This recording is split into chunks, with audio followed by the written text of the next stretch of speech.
We are made up of more than 35 trillion cells. Whoa! They have their differences. Some are brain cells, some are skin cells, others are intestinal cells. But despite these differences, they have a common lineage since they all came from one single cell. The process by which one cell makes 35 trillion cells that do everything from digesting food to killing pathogens and creating memories is a complex one. But understanding this process is helping scientists treat disease. One example is diabetes, which affects about 10% of the US population. Scientists at the Harvard Stem Cell Institute are making diabetes and metabolic disease a primary research focus.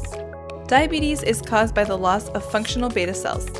Beta cells are found in the pancreas and are responsible for controlling blood sugar levels. The body needs a certain level of blood sugar to stay healthy. Here's how it works.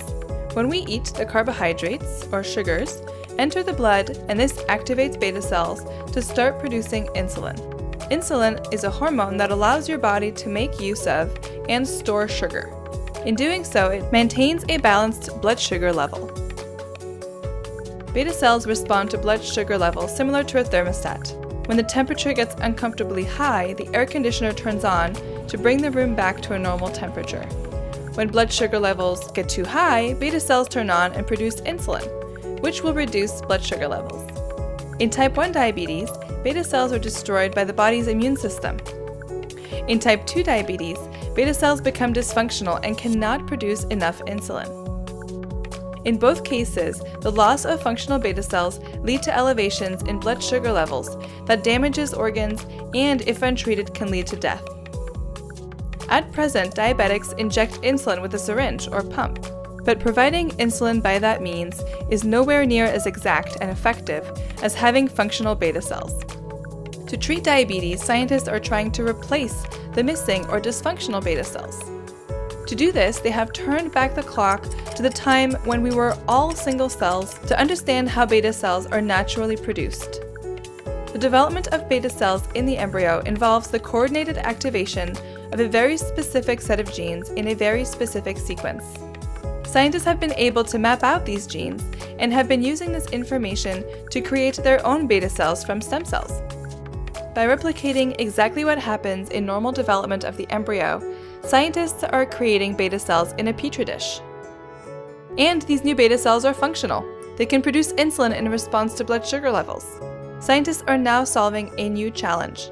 How do we introduce these cells into the body and keep them alive? One challenge is to protect them from the immune system, which is responsible for killing beta cells in type 1 diabetes.